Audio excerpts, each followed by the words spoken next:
এই সোমা, এদিকে আসো, এদিকে আসো। আমি দেখাচ্ছি, আপনাদেরকে দেখাচ্ছি সংসারী বউ দেখতে কেমন হয়। কাজের সময় খালি ডাকাডাকি করবা তুমি, কি হয়েছে? তুমি তো সারাদিন কাজের মধ্যেই ব্যস্ত থাকো, তুমি কি করছো এটা? কি করছি? তুমি এটা কি করছো আরে সেটা বলো। কি করছি সেটা তো বলবা। এই যে এটা কি করছো তুমি? পুরো এই 8 তলা বিল্ডিং এর উপরে এটা কি করছো বলো তো? তুমি আসলে অসম্ভবকে সম্ভব করে ফেলছো। দেখো কি সুন্দর তুমি মরিচ গাছ লাগাইছো, সেই মরিচ গাছে মরিচ ধরে সুন্দর মতো আবার পেকেও গেছে। কতগুলা মরিচ ধরছিল এখানে? কি আরো অনেক মরিচ ছিল? এই অনেক মরিচ ছিল, সাদা সাদা যে এরকম মরিচ ধরছিল বড় বড়।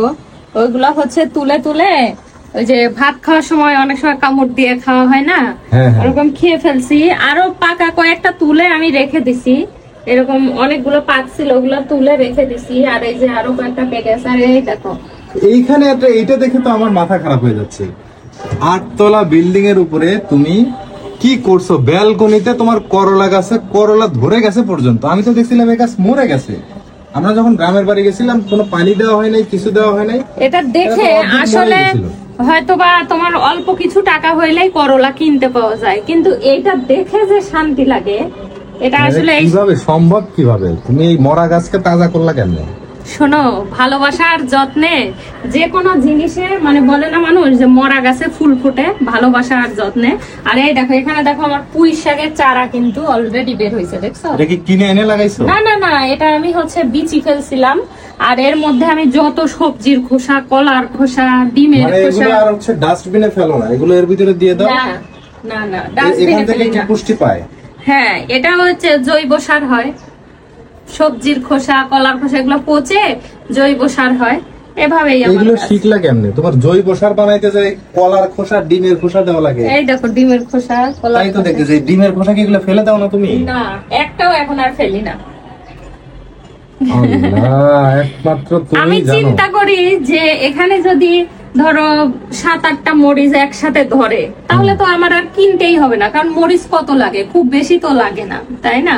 Right. তো সেই হিসাবে আবার পুঁই শাক গুলো এই লতার বেয়ে বেয়ে উঠলে দেখা যাবে 1-2 দিন খাওয়া গেলে, তাও তো নিজের গাছের লাগানো জিনিস খাওয়া গেল। মানে কি বলবো আসলে, এটা দেখলে তো খুবই ভালো লাগতেছে। আর সব থেকে অবাক লাগতেছে যে তুমি এই এত উপরে কিভাবে একটা লতানো গাছকে ফল নিয়ে এসে দেখাই দিলা, তাই না? এখন এই করলা কিভাবে খেতে চাও বলো? ছোট মাছ দিয়ে খাবা, ভর্তা খাবা, ভাজি খাবা? এই যে আরো আসতেছে দেখতেছি, এই যে ফুলের প্রচুর সাথে আরো আসতেছে, আসতেছে।